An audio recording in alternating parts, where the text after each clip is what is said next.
네, 현재 국내 증시에 정말 뜨거운 또 하나의 키워드가 있습니다. 바로 밸류업인데요. 코리아 밸류업 지수가 드디어 공개가 됐습니다.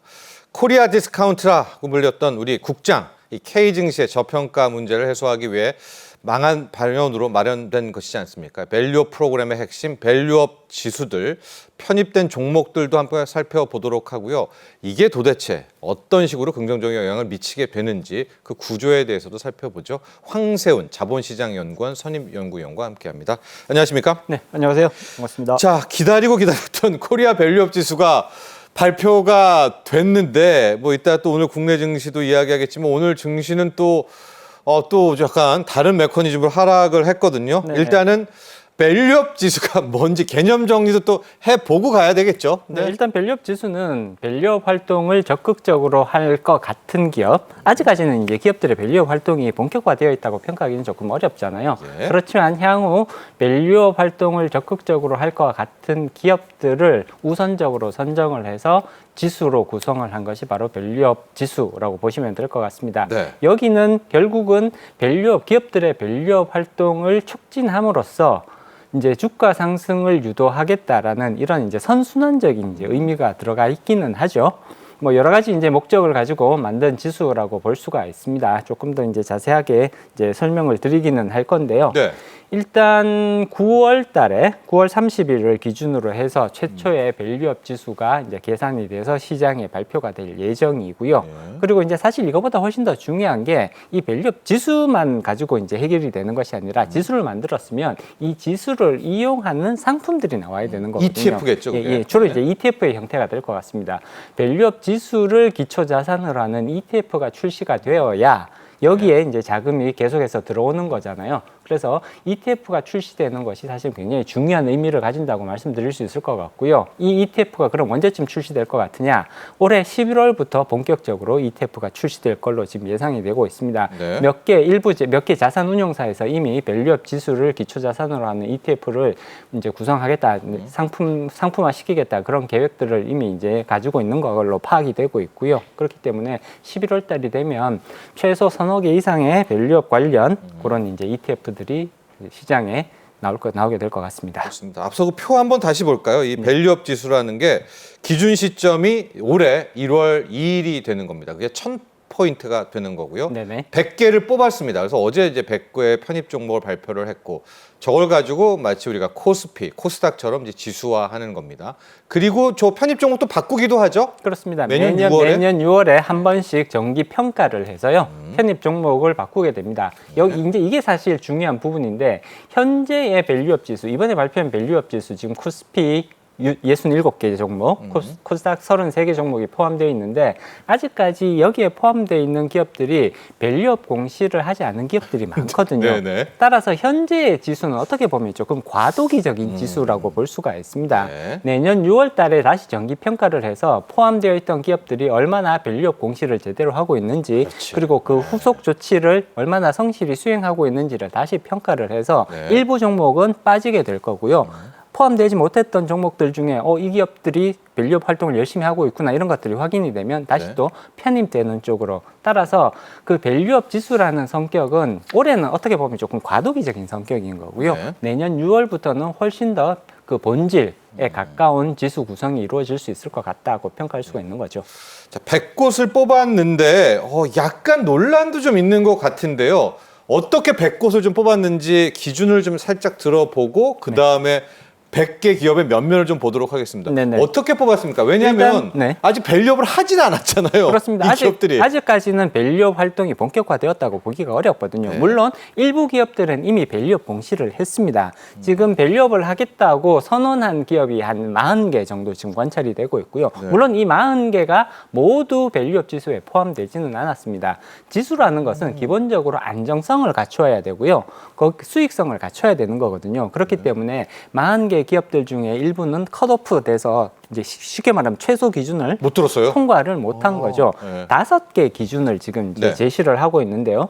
이제 첫 번째가 시장 대표성입니다. 어느 정도의 시총 규모를 가지고 있어야 네. 그래야 이게 지금 충분히 적당한 사이즈가 나오는 기업들, 시장에서 안정적으로 돌아갈 수 있는 그런 기업들인 거잖아요. 그래서 첫 번째는 시장 대표성, 시총 상위 400위까지를 컷오프로 해서 이제 선정, 네. 그러니까 400위 안에 못 들게 되면 잘려- 밸류업 안 공시를 들어가죠. 했다고 네. 하더라도 들어갈 수는 없는 거죠. 그리고 두 번째가 수익성입니다. 수익성은 굉장히 중요한 의미가 있죠. 네. 지수 안에 넣어놨는데 갑자기 적자를 내면서 망해버리면 이건 굉장히 곤란해지는 상황으로 가는 거잖아요. 그래서 최근 2년 연속 적자인 기업들은 포함될 수가 없는 거고요. 네. 또는 2년 합산 손익 적자가 실현된 기업들은 지수에 포함될 수가 없습니다. 그래서 수익성 기준으로 또 한 번 걸러냈다 이렇게 네. 보시면 될 것 같고요. 주주 환원도 굉장히 중요한 거죠. 네. 밸류업에서 가장 핵심적인 내용 중에 하나가 주주 환원인 거잖아요. 그렇기 때문에 최근 2년 연속 배당 또는 자사주 소각을 실시한 기업들만 여기 지수에 포함될 수 있는 그런 네. 자격 요건으로 작용을 했죠.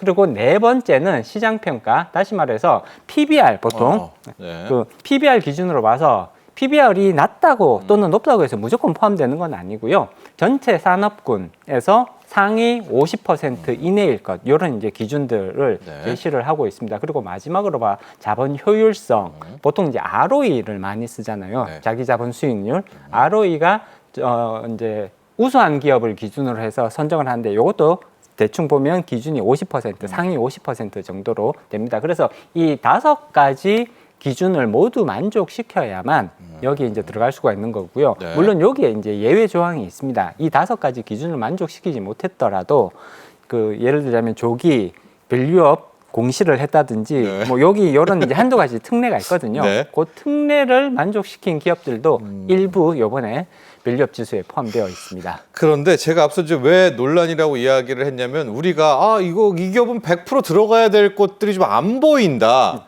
가령 은행주 중에서 뭐 K금융이라든가 통신주들도 전통적으로 밸류업일 것 같은데 또 못 요번에 들어 포함이 안 됐죠. 됐고요. 네. 또 뭐 포스코홀딩스라든가 지주회사 등도 일부도 못 들어가 있고. 그래서 좀 말들이 나오는 것 같아요. 우리 한번 편입 종목도 몇 개 좀 보시면서 이번에 어떻게 좀 선출이 됐는지도 함께 좀 분석 좀 해주시죠. 네네. 일단 편입 종목을 보면 이제 다양한 산업군에서 여러 가지 종류의 기업들이 편입되어 있다 이렇게 말씀드릴 수가 있을 것 같습니다. 총 100개가 들어갔는데요. 예. 그중에 이제 산업별로 보면 정보기술업종이 24개, 그다음에 산업재가 20개, 헬스케어 12개, 자유소비재 11개, 금융과 부동산 업종에서 10개, 소재 9개, 필수소비재 8개, 커뮤니케이션 5개, 에너지 하나 이렇게 해서 총 100개의 기업이 들어가 있습니다. 예. 그러다 보니까 이제 정보기술이 상대적으로 조금 비중이 높다. 그렇네요. 근데 이제 이거는 우리나라의 그 상장 기업 분포도를 보면 정보기술 쪽 관련된 상장 기업들이 압도적으로 좀 많은 거죠. 비중이 그렇죠. 비중이 그렇죠. 네. 그렇기 때문에 이거는 조금 거기에 네. 따른 결과라고 보시면 될 것 같고요. 그다음에 앞서도 말씀드렸듯이 유가증권이 그러니까 코스피 종목이 67개, 코스닥 종목이 33개 정도 들어가 있습니다. 네. 가장 대표적인 우리 대장주들이잖아요. 삼성전자, 그다음에 SK 하이닉스, 현대차. 반도체 네. 투톱 네. 당연히 들어가 있고요. 그다음에 현대차 들어가 있습니다. 네. 우리금융지주 당연히 들어가 있고 신한금융지주 가장 대표적인 금융지주 회사들 중에 하나죠. 네. 미래에셋 금융지주도 미래에셋도 당연히 들어가게 주권, 되는 네. 거고요. 그래서 우리가 들었을 때 흔히 시장의 대표주 성격을 가진 그렇네요. 네, 이런 네. 종목들은 다수 포함되어 있다 이렇게 보시면 될 것 같고요. 다만 앞서 이제 앵커님께서도 지적하셨듯이 이 기업은 당연히 통신주 왜 빠진 거예요? 통신주가 상대적으로 조금 이제 많이 조금 소외를 받은 네. 건 사실입니다. 예를 들어 가장 대표적인 게 KT죠. 네. KT 같은 경우는 사실 그동안 이제 주주 환원이라든지 이런 부분들에 있어서 상대적으로 다른 일반적인 기업에 비해서는 조금 열심히 했다라는 평가를 배당 받는 킹이잖아요. 네, 그렇습니다. 배당도 많이 하는데. 주고 네. 그래서 상대적으로 이 가능성이 상당히 높은 기업이 아니냐 이런 이제 시장의 평가가 일반적이었는데 이제 빠지게 되어서 네. 약간은 조금 시장에서 도대체 이런 기업들이 왜 빠졌을까? 그리고 또 가장 대표적인 기업 중에 하나가 말씀하셨듯이 예. KB금융주주. 예, 예. KB금융주주도 그동안 밸류업 활동에 굉장히 적극적으로 네. 참여를 했던 그런 기업이라고 볼 수가 있는 거거든요. 주주 환원에도 사실 상당히 이제 적극적으로 나왔던 기업이라고 볼 수가 있어서 이 두 개 앞서 말씀드렸던 이 두 가지 사례에 대해서는 네. 시장에서는 약간은 좀 의외다. 당연히 들어갈 걸로 기대를 했었는데 안 들어갔다. 있었다. 그렇지만 이제 말씀드렸듯이 이번 밸류업 지수는 조금 과도기적인 성격을 그렇죠. 가지고 있습니다. 이게 최종적인 모습이라고 보기는 어렵고요. 이 중에서 열심히 하는 밸류업 활동을 열심히 하는 기업들은 계속해서 지수에 남아 있을 거고요. 반대로 기대했던 것보다 조금 떨어진다, 미흡하다. 교체. 당연히 네. 교체로 갈 거고요. 그렇게 교체되는 기업들 중에는 또 이제 포함되지 못했던 기업들이 다시 또 포함되는 그런 기회들. 다시 말해서 현재로서는 많이 바뀔 수 있다. 네. 그리고 내년 6월 달에 6월 말에? 다시 예. 발표되는 그런 지수에는 지금과는 또 모습이 상당히 다를 수 있다라는 점은 미리 좀 감안을 해 주셔야 될 것 같습니다. 알겠습니다. 자, 지금 밸류업 지수를 하는데 우리가 밸류업을 하게 된 이유가 코리아 디스카운트. 앞서도 우리가 봤는데 우리 한국 증시가 지금 러시아, 중국 팀이고 아예 못할 수도 있어요. 지금 중국보다 상승률이. 네네. 왜 이렇게 저평가받느냐. 여러 가지 이유 중에 하나가 기업 거버넌스 언급이 되고 있고 아주 좀 용어가 어렵지만 오너들이 주주이익이 아니라 자신들의 이익을 챙긴다. 어떻게 보세요? 이게 그동안 우리 국장, 이 K증시에 나왔던 가장 중요한 문제 아닙니까? 개인적으로는 우리나라 그러니까 코리아 디스카운트에 있어서 가장 중요한 원인 중에 하나가 바로 이 지배구조 문제라고 생각을 합니다. 특히나 맞습니다. 경영권을 행사하는 대주주와 소액주주 간의 이해관계가 상충하는 경우들이 종종 발생을 했는데 예. 이런 관계에서 항상 이 대주주가 우선시되는 그런 현상들이 반복적으로 나타났거든요. 네. 특히나 외국인 투자자들의 입장에서 보면 이건 굉장히 이해하기 힘든 현상이란 말이에요. 대주주와 일반 주주의 이해관계가 충돌을 하면 어느 정도 이런 이해관계가 조정이 돼야 네, 정상인 네. 거거든요. 근데 조정이 되는 것이 아니라 오히려 이 대주주의 이해관계가 일방적으로 존중되는 이런 모습들이 사실 오랫동안 이어져 왔습니다. 굉장히 네. 안타까운 현상이죠. 우리가 좀 전에 이제 송재경 대표님께서도 네, 그런 앞서서요. 부분들을 네. 지적을 해주셨듯이 합병이 발생했을 때 그 네. 합병 비율을 결정함에 있어서도 일반 주주가 손해를 보는 경우들이 비일비재했단 말이에요. 네. 그리고 자사주와 관련된 그런 부분들도 살펴보면 자사주의 마법이라는 마법, 네. 아예 용어 자체가 네. 있는 거잖아요. 이렇게 자사주의 마법이라는 것은 결국은 그 비용을 누가 다 부담을 하는 거냐? 일반 주주들이 그 비용을 다 부담을 하고 거기서부터 발생하는 편익은 대체로는 지배주주에게 그 편익이 이렇게 귀속돼 버리는 네. 사실 이건 굉장히 불공평한 거잖아요. 이런 문제들이 반복적으로 발생해 왔습니다. 네. 반드시 시정될 필요성이 있는 부분인 거고요. 예. 밸류 프로그램이라는 거는 결국은 이 코리아 디스카운트에 있어서 굉장히 중요한 원인을 제공하는 이런 거버넌스의 문제들을 완화시키고 해소함으로써 결국은 우리 기업들이 국제 자본시장에서 제값받기를 할 수 있도록 만들자라는 네. 것이 이 밸류 프로그램의 가장 중요한 취지라고 볼 수가 있습니다. 우리가 여기에 네. 더 많은 에너지를 집중할 필요가 분명히 있다는 거죠. 그렇죠. 뭐 가령 카카오라는 기업 하나를 몇 개를 쪼개서 상장하는 겁니까? 4곳, 5개에서 그렇습니다. 나눠가지고 계속해서 쪼개서 상장을 하게 되면 카카오페이, 결국은 뭐 그 카카오앤 비용 또, 부담은 누구에게 전가가 되느냐? 카카오의 일반 주주. 주주들에게 그 비용이 다 집중될 수밖에 없는 거고요. 쪼개서 상장을 한다. 상장을 한다는 얘기는 이 기업을 다른 투자자에게 팔아버린다는 네. 개념이잖아요. 그럼 팔게 되면 수익금이 생기게 되는데 이 돈은 누구에게 귀속될 거냐? 대주주와 대체로는 오너. 예. 지배주주, 오너들에게 그러한 혜택들이 집중되어 왔다라는 문제점을 가지는 거죠. 그래서 우리 밸류업 지수 발표하기 전날 월스트리트 저널이 우리 칼럼 뭐 기획 기사를 통해서 성공하지 못할 것 같다, 뭐 고질적인 문제가 있다 이런 보도를 냈었거든요. 해결해야 될 문제가 있다면 뭘 겁니까? 이거를 해결해야 된다. 월스트리트 저널에 뭐 조언도 있기는 했지만은 어떤 것들을 해야 정말 우리 밸류업이 제대로 될 수 있다. 뭐 일본처럼 성공했다고 하는데 어떻게 보십니까? 저는 일단 가장 중요한 부분 중에 하나는 바로 자사주와 관련된 내용이라고 봅니다. 지금 이제 밸류 프로그램에서 자사주와 관련된 내용들은 좀 침묵을 지키고 있는데 사실 자사주가 가지고 있는 여러 가지 문제점들이 많습니다. 앞서도 말씀드렸듯이 자사주의 마법이 생기죠. 그리고 경영권 분쟁이 발생을 하면 이 자사주를 자기에게 우호적인 그런 기관에게 넘겨버림으로써 자기의 경영권을 안정화시키는 방식으로 많이 활용을 해왔단 말이에요. 예. 그렇기 때문에 자사주를 매입하고도 소각으로 연결시키지 않는 이런 관행이 우리나라에서는 오랫동안 이어져 왔습니다. 그렇지만 해외에서는 자사주 매입은 거의 기계적으로 소각을 의미하는 것이거든요. 네. 그리고 자사주가 소각되면 기업의 총 가치는 변하지 않지만 발행 주식 수가 줄어드는 거기 때문에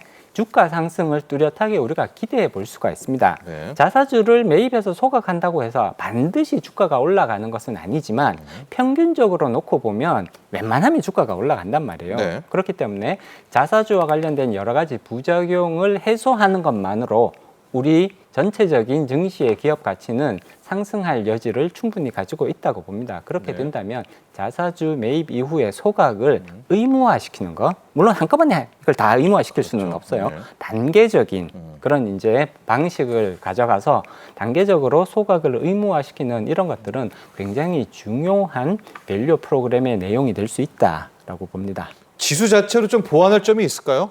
어떤 거 있을까요? 일단 보완할 점이 말씀드렸듯이 현재의 지수는 과도기적인 성격을 가지고 있습니다. 지금 이제 지수를 보면서 말씀하신 분, 이게 KRX 100이라는 지수가 있거든요. 네, 네, 있죠. KRX 100 지수와 네. 밸류업 지수를 비교를 해보면 네. 굉장히 비슷합니다. 그러니까요. 네. 예. 이게 이제 차별성을 지금 아직까지는 뚜렷하게 가지지 못하고 있다라는 한계를 가지고 있는데, 근데 이제 지수라는 것이 이제 여러 가지 고려 사항이 많거든요. 네. 지수는 적당히 안정성도 가져야 되는 거고요. 그 다음에 거기 포함되어 있는 기업들한테 문제가 발생하는 것도 바람직하지 않습니다. 네. 따라서 현재는 그런 부분들이 조금 더 많이 배려가 된 건데, 내년 6월 달이 되면 사실 이 지수가 굉장히 좀 차별화된 모습으로 변할 수 있는 그런 시간을 가질 수 있다. 이런 부분을 조금 감안을 해야 될 것 같습니다. 오늘 많이 기대를 하셨을 것 같은데 오늘 국내 증시가 왜냐면 어제 밸류업 지수가 이제 장 후반에 이제 발표가 됐기 때문에 오늘은 전혀 좀 힘을 못 쓴 것 같습니다. 오늘 증시는 좀 밸류업 테마가 별로 그렇게 영향을 발휘하지 못했네요. 제가 가장 걱정하고 있는 부분이 바로 이제 이런 이제 부분입니다. 무슨 말이냐면 예. 사실 밸류업이라는 거는 단기간에 해결할 수는 없는 거거든요. 예. 이 밸류업이라는 거는 장기적인 프로젝트입니다. 그래서 장기적인 프로젝트, 다시 말해서 한두 달 안에 기업이 가지고 있는 그런 문제점들을 다 해결할 수가 절대로 없거든요. 그럼요. 네, 네. 오래 걸립니다. 네. 최소 3년에서 5년 정도의 긴 시간에 걸쳐서 단계적으로 문제들을 해결하는 방식으로 가게 될 텐데, 지금 시장에서는 지수를 만들었으니 바로 효과가 나타나야 되지 않느냐. 제가 굉장히 걱정하는 부분이 한 달 정도 지났을 때 네.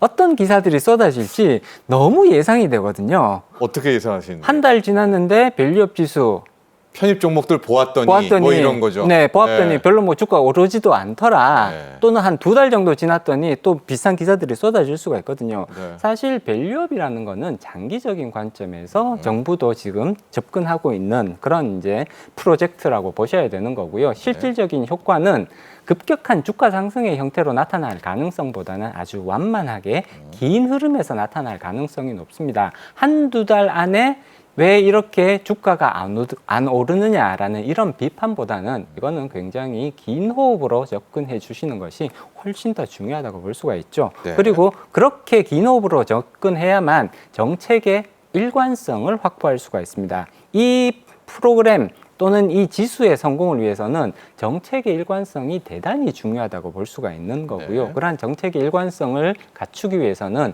투자자분들 그리고 국민 여러분들께서도 조금 긴 호흡에서 이 지수의 흐름을 살펴봐 주시는 것이 필요하다는 거죠. 좋습니다.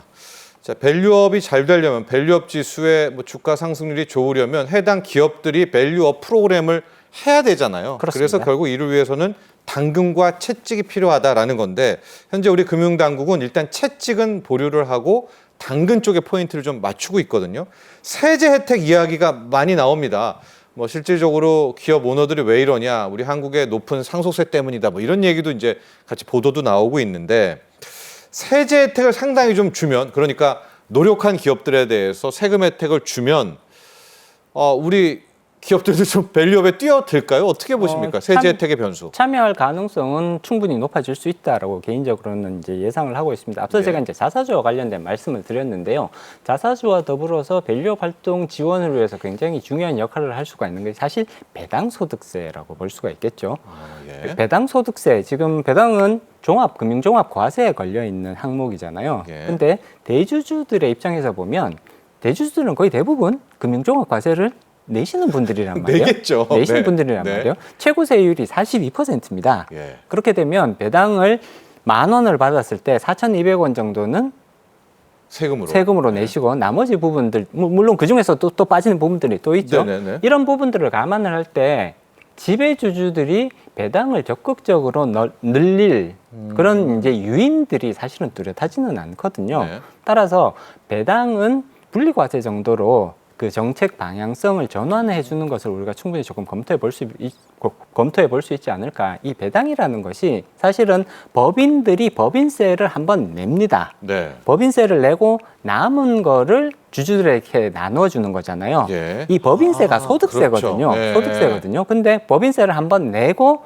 남은 거를 주주들한테 나눠주면 거기에다가 또 한 번 세금을 부과를 하는 게 배당 소득세입니다. 예. 따라서 이러한 구조를 감안을 할 때 배당에 대해서는 이미 법인세를 한번 냈기 때문에 분리과세 정도는 적용을 시켜줘도 사실 저는 크게 무리는 없지 않을까. 이렇게 되면 대주주, 경영권을 행사하는 지배주주도 배당에 대해서 조금 더 적극적으로 검토를 할 유인들이 생기지 않을까.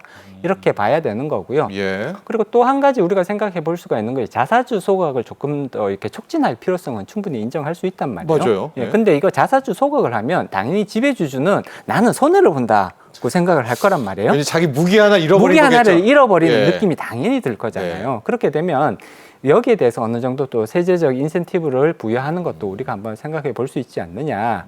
자사주를 소각했을 때 그 소각 금액의 일부를 세액공제? 세액공제 또는 손실로 인정을 해서 이렇게 세금을 줄여주는 방식 이런 것도 물론 이걸 계속 가져갈 수는 없겠지만 한시적으로 시간을 딱 정해놓고 뭐 3년이나 5년 정도 시간을 딱 정해놓고 자사주를 소각했을 때는 거기에 따르는 세제적 유인을 부여하는 것도 충분히 검토해 볼 수 있는 방법론이라고 볼 수 있습니다. 좋습니다. 우리 황세훈 연구원께서 이 당근 부분에 대한 이야기를 해주셨는데 상속세를 어떻게 하는 것은 또 국민들과의 뭐 여러 가지를 그렇습니다. 조율해야 되니까 네네. 일단 그건 두더라도 배당 소득세를 어떻게 좀 감면하거나 줄여주는 문제 하나, 자사주를 소각했을 때 해당 기업의 법인세를 좀 어떤 식으로 혜택을 주는 요 정도의 세제 혜택은 상당 부분 유인책이 될 수 있다. 그렇습니다. 이렇게 정리를 해보도록 하겠고요. 자, 마지막으로 정말 이번에 나온 밸류업 지수에 이어서 밸류업 프로그램 당국도 정말 노력하고 있거든요. 이것이 우리 한국 증시, K 증시의 디스카운트를 해소할 것으로 좀 보고 있는지, 그리고 뭔가가 더 필요하다면 무엇일지 마지막으로 총평 좀 부탁드립니다. 우리 황세훈 위원께서는 밸류업에 대해서 상당 부분 좀 믿음은 있으시잖아요. 그렇습니다. 예. 이게 밸류업이 정상적으로 성공적으로 진행이 되면 코리아 디스카운트를 해소하는 데 있어서는 상당히 큰 기여를 할 가능성이 높습니다. 그리고 사실 이전에 지금 밸류업 프로그램과 같은 것이 필요하다라는 지적들을 많이 했었는데 맞아요. 실제로 이거를 정책화시키는 거는 사실 이번이 처음이거든요. 저는 이거 자체로도 굉장히 큰 의미가 있다고 봅니다. 정부의 정책적 방향성이 이것을 구체화하기 시작했다라는 의미를 가지는 거거든요. 네. 따라서 이러한 노력들이 계속해서 이어지게 된다면 결국은 우리가 원하는 기업 지배구조의 개선, 주주 환원의 강화, 그다음에 기업의 수익성 개선이라는 이런 여러 가지 목표를 다 달성할 수 있지 않을까라는 그런 저는 여전히 그런 긍정적인 기대를 가지고 있고요. 네. 물론 시간은 꽤 걸릴 것 같습니다. 이거는 절대로 한두 달 안에 몇 개월 안에 해결할 수 있는 그런 문제는 절대 아니다라는 점 따라서 장기적인 관점에서 일관성 있게 이러한 정책들을 추진을 해준다면 당연히 우리 증시 개선, 증시 상승에 있어서는 굉장히 유의적인 역할을 할 수 있을 거라고 봅니다. 그리고 마지막으로 한 가지 좀 당부드리고 싶은 것은 결국 밸류업이라는 것이 기업들의 참여가 가장 중요한 원동력입니다.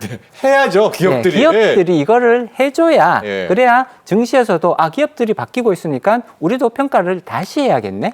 이런 흐름들이 나타날 수 있단 말이에요. 그래서 결국 밸류업의 키를 쥐고 있는 것은 기업들이라고 볼 수가 있습니다. 기업들이 여기에 관련해서 조금 더 적극적인 인식의 변화 이런 부분들도 반드시 필요하지 않을까 싶습니다. 네, 그래서 이 기업들이 독려하기 위해서 지금 당근 채찍 이야기도 네네. 함께 네네. 나온 것이고요. 그렇습니다. 자, 부디 우리 당국이 정말 본격적으로 실시하고 있는 밸류업 프로그램이 코리아 디스카운트를 해소하는 데 큰 힘 되기를 정말 소망해 봅니다. 자, 지금까지 도움 말씀 주셨던 황세훈 자본시장 연구원 선임연구위원은 여기서 보내드리도록 하겠습니다. 오늘 감사합니다. 고맙습니다.